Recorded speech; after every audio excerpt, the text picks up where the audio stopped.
Aduh, selamat datang kembali KPK RI di Aceh.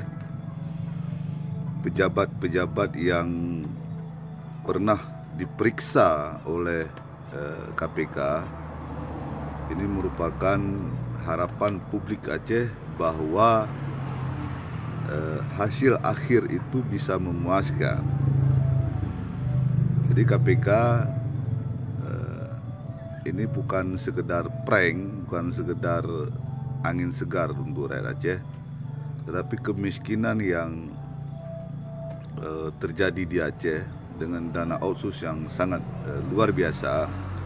Kita berharap birokrasi pemerintahan yang selama ini bobrok, kemudian korupsi marak dan lain sebagainya, ini bisa dipantau dan diawasi oleh KPK sehingga harapan rakyat Aceh itu betul-betul menjadi sesuatu yang bisa membahagiakan. Kemudian dalam bulan ini saja, di Oktober 2021, sudah 2 kepala dinas ditetapkan tersangka oleh Kejati Aceh. Dan hari ini tanggal 22 Oktober, kembali kepala dinas perhubungan dipanggil terkait dengan pengadaan kapal hebat. Yang menarik adalah ketika KPK di Aceh, gubernur pada saat itu dalam keadaan isoman, isolasi mandiri dengan alasan terkena COVID, long COVID.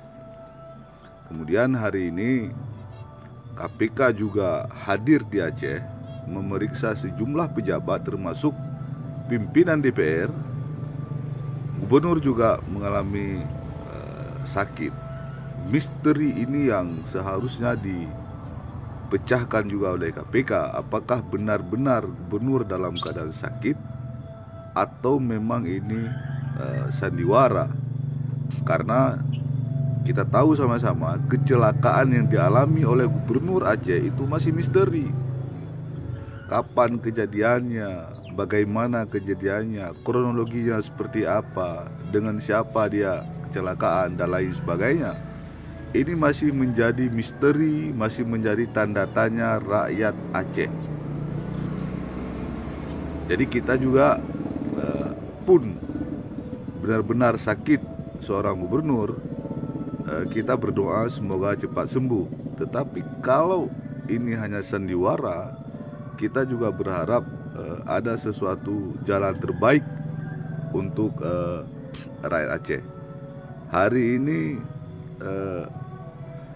publik Aceh dihebohkan kedatangan KPK untuk menindaklanjuti dari hasil penyelidikan sebelumnya terkait dengan pengadaan barang dan jasa tahun 2019 dan 2020.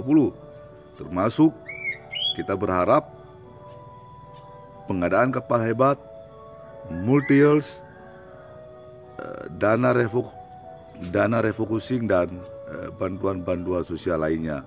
Sehingga rakyat Aceh dari sekian lama menanti pejabat-pejabat ini ditangkap, ada hasil akhir yang memuaskan. Selamat bekerja KPK, tetap profesional dan publik Aceh akan terus mengawasi ini